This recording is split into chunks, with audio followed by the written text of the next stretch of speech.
ces deux mecs un peu à côté de la plaque, nostalgiques d'une époque révolue, pas du tout adaptés à la leur, et qui veulent tourner dans un film américain, un espèce de fantasme comme ça. Et par moments, on est dans le film noir. Finalement, le seul film américain dans lequel ils vont être, c'est l'aventure qu'ils vont vivre.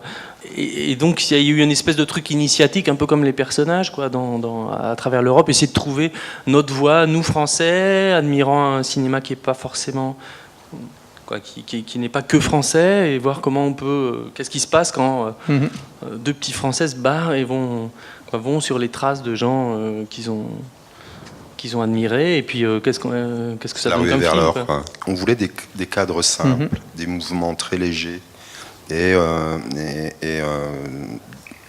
une photographie un peu colorée comme ça, mais sans que ça déborde de partout. On s'est dit que Olivier Gourmet pourrait incarner Arsène parce que à la fois Gourmet il peut être à la fois inquiétant, menaçant, même violent, et en même temps touchant, avoir des fêlures, parce que c'est un personnage qui est très fragile. Quand on découvre, au début il a l'air sûr de lui, puis il devient de plus en plus fragile. Et puis en même temps un mec il n'y a pas beaucoup de comédiens français, il n'est pas français, il est belge d'ailleurs, mais qui peuvent incarner un mec qui n'a pas fait d'études, qui essaye d'y arriver tout seul par lui-même. Au début, Gourmet était tellement Arsène, comme on a commencé par la fin, il était tellement agressif que quand il me regardait dans les yeux, je baissais les yeux. Il était là dans sa voiture de tuning et tout, il me regardait avec son manteau en cuir, il était vraiment très impressionnant. En même temps, il n'y avait rien à lui dire puisqu'il était Arsène immédiatement. Et c'était pas évident de commencer par la fin avec un personnage comme ça qui devient peu à peu fou. Et puis bon, au bout de 2-3 jours, commencer à l'apprivoiser, à pouvoir soutenir le regard d'Arsène, et puis et à la fin, moi je lui demandais la moindre virgule. Ça c'est quelqu'un de vraiment très sympathique et accessible, quoi. Ouais. Mais il était, en fait, même entre les prises, il était le personnage. Je pense que tu vois le métier d'acteur, c'est un métier où on est face à la solitude beaucoup, parce qu'on est face à soi-même, on se regarde, on se juge, et on n'a pas beaucoup de recul, donc on est souvent seul, donc j'ai l'impression que, enfin, ça se trouve, il y a d'autres acteurs qui sont dans le même cas que Frankie Pastor, qui n'arrivent pas à voir le bout, qui ont des rêves de gosses, et au final, ils n'arrivent pas à toucher un peu l'essence du rêve. Robert Mitchum est mort. D'où vient le titre précisément?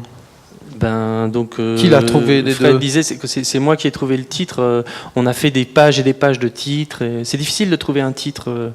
Mitchum, c'est un mec qui s'est fait tout seul, qui vendait des chaussures, puis qui est devenu comédien et tout. Donc pour Arsène, c'est un espèce de modèle de self-made man qui s'est fait tout seul et qui, quoi qu'il arrive, quelle que soit l'adversité, il y arrive, quoi. Le genre de musique qui est joué par les Screaming Kids au début, c'est une musique qui est entre le rockabilly et le punk, et qui s'inspire du cinéma, de série Z ou de série B, ou de films fantastiques, de la 4e dimension, d'histoires de zombies, et donc c'est venu comme ça, se greffer au scénario, et c'était assez cohérent parce qu'ils vont voir un festival où il n'y a que ce genre de film, un peu de série B, de série Z.